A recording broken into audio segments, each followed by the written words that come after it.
Shalom, family. The soul food topic on tonight is dealing with what must happen before Yahawashi returns. Okay, with us being in the last days, it's very pertinent that we read the scriptures and get an understanding of what time it is. Okay, even Yahawashi advises that we be a discerner of the times. Okay, it's not wise to go day to day and not pay attention to what's going on out in the world that we live in. But we must study the word, have an understanding. There's some things that we may not fully understand when it comes to revelations and prophecy, but we need to have at least our eye on it. Pray and try to get understanding. Ask men who may have a better understanding than ourselves. Seek wisdom through the Spirit. But we have to pay attention and know what time it is. Be a discerner of the times. And know that there are some things, some key events that are to happen before the imminent return of Yahawashi. Okay, we're going to deal with a couple tonight. One major event recorded in the book of Revelations is the mark of the beast. Okay, so I'm going to bring some precepts out concerning it. There are some who are of the school of thought that the mark of the beast will be some sort of RFID chip that will be inserted in either the right hand or the forehead. Others believe that it's not really a material mark, but that it's symbolic or spiritual for those who may take on the doctrines of men and philosophies of men and things like that. But we're just going to bring it out because this is an event that must transpire before the return of Yahawashi. Okay? So I'm going to go to Revelation chapter 13, verses 16 through 18. Okay? Revelations chapter 13, verses 16 through 18. I'm going to talk about the mark of the beast. And it reads, "And he causeth all, both small and great, rich and poor, free and bond, to receive a mark in their right hand or in their foreheads." Okay, verse 17, "And that no man might buy or sell, save that he had the mark, or the name of the beast, or the number of his name." So because here the writer goes into detail as to what this mark not only resembles, but what it represents, it would cause me to believe that this would be a material mark that would be applied, whether it's an insertion of a chip, whether it's some sort of imprinted mark or tattoo, or like a barcode scan on our bodies, or whatever the case may be, something like that. It's saying that no man might buy or sell, save that he had the mark or the name of the beast or the number of his name. 18, "Here is wisdom. Let him that hath understanding count the number of the beast, for it is the number of a man, and his number is 666. So 666 is the number of his name. Now this mark, which will either be on the right hand or on the forehead, will be either a mark, an emblem, logo perhaps, the name of the beast. Okay, so whoever Antichrist or anti-Mashiach is, the beast who is to come.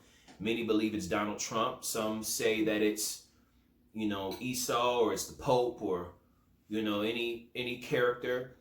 I tend to believe that the Antichrist or anti-Mashiach will be Jesus Christ himself. That this figure will come from on high, deceive many, okay, because I've been hearing since I was a little kid, whenever I would hear Christians break down Revelations, it always kind of pointed towards a one world religion, one world currency, okay, and a new world order that would come, and the Antichrist would come, whether you're watching the Left Behind videos, Nikolai Carpathia, and all these different things. It pointed towards that being kind of the central point. A one world religion, one world government, one world currency.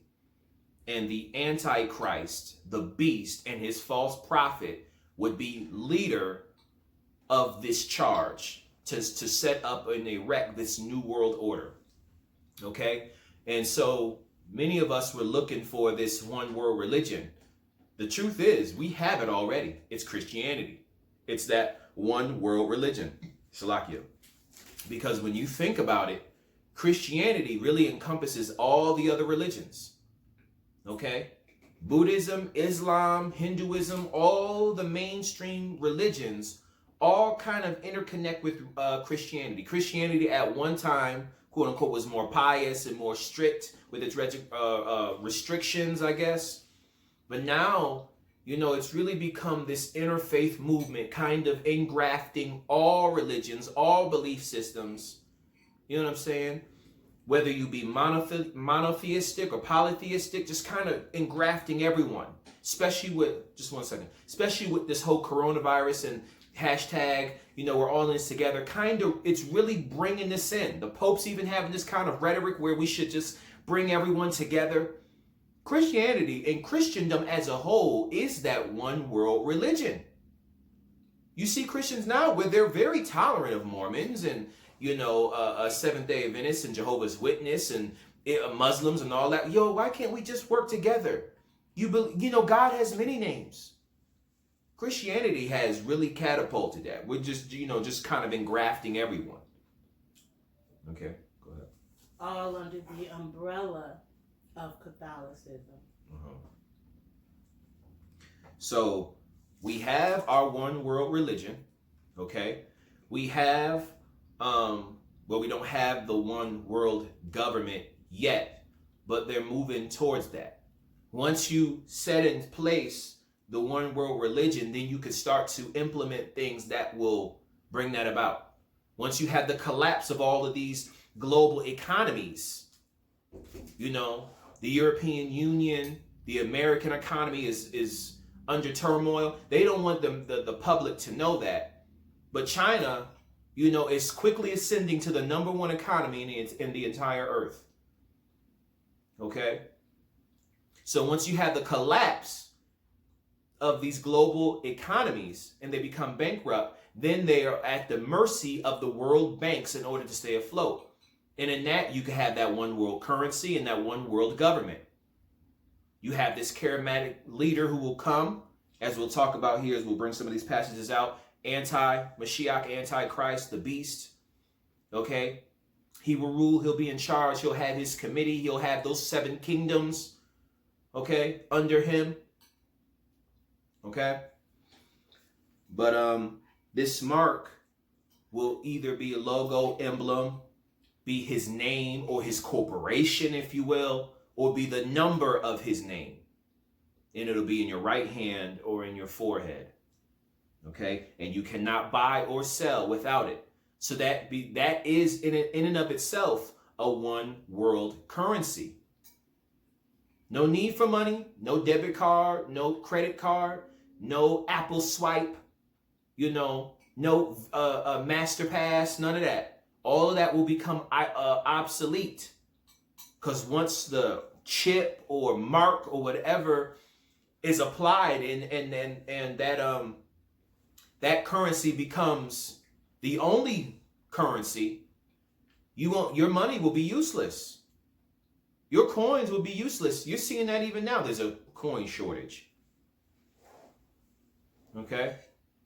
So this is what the beast will bring about. Let's see, I'm going to go to chapter 14 of Revelation to read verses 9 through 12. Talk more about the mark of the beast himself. Revelation chapter 14, verses 9 through 12. And it reads, "And the third angel followed them, saying with a loud voice, If any man worship the beast and his image, and receive his mark in his forehead or in his hand, the same shall drink of the wine of the wrath of God, which is poured out without mixture unto the cup of his indignation. And he shall be tormented with fire and brimstone in the presence of the holy angels and in the presence of the Lamb. And the smoke of his torment ascendeth up forever and ever. And they have no rest day nor night who worship the beast in his image, and whosoever receiveth the mark of his name." 12. "Here is the patience of the saints. Here are they that keep the commandments of God and the faith of Yahawashi." Okay. Was I just reading this earlier today? Where is that? That's verse 12 of chapter 14 in Revelations. But you see there, keep the commandments of God. The commandments. Yeah, not them Jesus rules, but the commandments of God and the faith in Yahawashi. It's very important that those be together. Not just faith without works, but works with the faith. Okay? But you see here that the beast will have an image as well as this mark that will be applied that no man can buy or sell without it. Okay? So, like I was saying, I believe that this beast, Antichrist, anti-Mashiach, will be Jesus Christ himself. A blonde hair, blue-eyed Jesus will come down from above, whether it be some sort of state-of-the-art technology or holographic technology or whatever the case may be, and make it appear as though, he's ascending from the clouds. The whole world will be deceived. They'll see it on television or they'll see it live. Okay? He'll come down and say just the right things and have the people deceived, believing him to be a man of peace, believing him to be the savior everybody's been waiting for. Okay? The image of Jesus, the image of the beast, is already promulgated throughout the entire planet. You see his image everywhere. On shirts, on books, on posters, stained glass, buildings, cathedrals around the world. You see that white image of Jesus, the beast. I firmly believe that is who Antichrist will be. Jesus Christ. Not Yahawashi, but Jesus Christ. Okay? And many will be deceived. Many will be deceived. They will think, because this one world religion, has already been set up. They've already been pre-programmed to expect his coming. This white man to come with glory and honor and the exaltation of the angels. They'll probably manipulate all of that. And he'll come with glory and he'll be able to perform wonders. And then the false prophet, who I believe will be the Pope, will be able to, just work in tandem and put on a big act. Greatest show on earth. Ringling Brothers, Barnum and Bailey. That's what this Jesus character, I believe, and the false prophet Pope will do on the earth, and cause all nations of the earth to follow after him and worship his image. Now, as we get into it, talking about the beast and his image, and that this image would talk and people would bow to it. Some say that it's, if you already worship the image of white Jesus, then you've worshipped the beast in his image. I don't think so. I think there will come a time that when the Antichrist is revealed, he will erect this new image, this primary image, for those to worship, because it will represent him.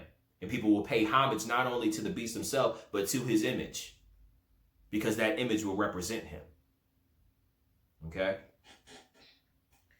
Let's go to the next chapter, chapter 15, verses 1 and 2, Revelations.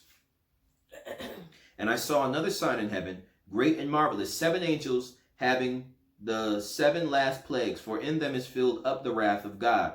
And I saw, as it were, a sea of glass mingled with fire, and them that had gotten the victory over the beast, and over his image, and over his mark, and over the number of his name, stand on the sea of glass, having the harps of God. So there will be men and women, there will be the saints who will have overcome the persecution and the world order that will exist in a time that these things will be so. Because it says that no man shall be able to buy or sell without that mark. So it's going to get real hectic for the saints. You can't eat. You don't have the luxury to go into Walmart and purchase you a bag of chips. You can't do anything. You need the mark. Now, because I firmly believe this mark will be something visible and material on your right hand, on your forehead, it's something that is expressed outwardly, especially if it's on your forehead. You may have officers and National Guard who will be out looking for it, just like the mask now. You've said that many have said this whole corona thing is like the 666 precursor. I can see that, because the whole having the mask on is like how it will be when you have this permanent mark on your body. Where's your mask? Where's your mask? So if you don't have your mask on when everyone else has a mask, you're going to stand out. You're going to be a target. But there shall be men and women who will overcome. That may lead unto death, but they overcame it and did not bow to the image, did not give reverence and honor to the beast or the false prophet, did not receive the mark or anything, and kept the commandments and faith in Yahawashi. Okay? Now I'm going to go to the next chapter, chapter 16, verses 1 and 2 of Revelations. And I heard a great voice out of the temple saying to the seven angels, go your ways and pour out the vials of the wrath of God upon the earth. And the first went and poured out his vial upon the earth, and there fell a noisome and grievous sore upon the men which had the mark of the beast, and upon them which worshipped his image. Okay? So there's a punishment. You may think, because in the short term, you are able to receive relief, or what's the word I'm looking for? Same thing with this stimulus check.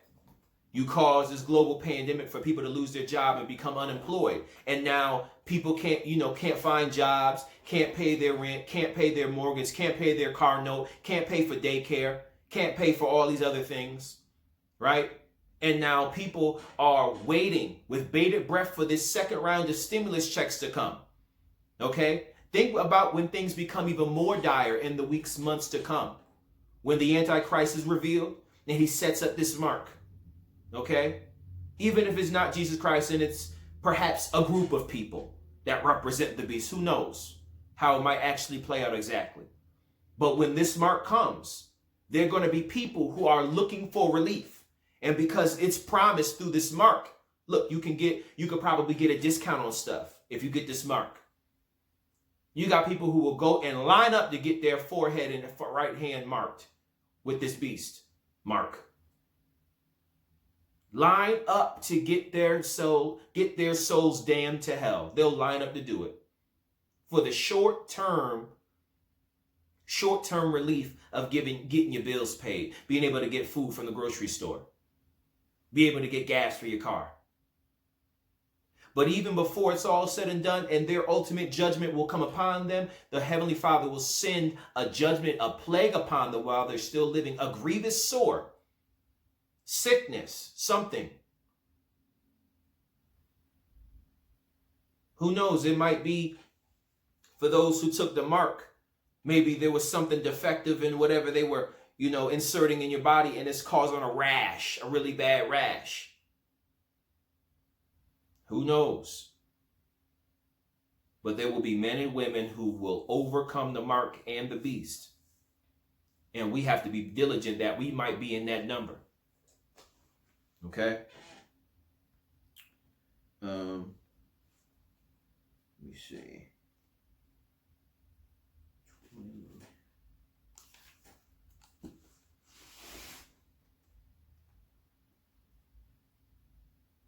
Okay, let me read actually chapter 20, verses 4 and 5. That'll be it for now. And I saw thrones, and they sat upon them, and judgment was given unto them. And I saw the souls of them that were beheaded for the witness of Yahawashi and for the word of God, and which had not worshipped the beast, neither his image, neither had received his mark upon their foreheads or in their hands. And they lived and reigned with Hamashiach 1,000 years. 5. But the rest of the dead lived not again until the 1,000 years were finished. This is the first resurrection. So there's a special privilege for the saints who were martyrs in these last days. They will reign with Hamashiach for 1,000 years. After that, then will the rest of the dead, meaning the saints from old, David and all of them, Moses and all of them, once the new earth and new heaven is, instituted, established, then will these saints who were martyrs, along with the saints of old, shall dwell together in this new dispensation, in this new world order, after evil has been conquered totally. Okay? So keep in mind, these things have to happen before Yahawashi comes back. I've heard some mention that they believe we're in the fifth seal, where men will be martyrs for Yahawashi, and that will happen. But I think there's still some things that have yet to happen before he comes back. According to the word, Yahawashi can't come back next month unless these things happen. Unless these things happen. Okay? But we're going to delve into it a little bit more tomorrow. We'll leave it right there.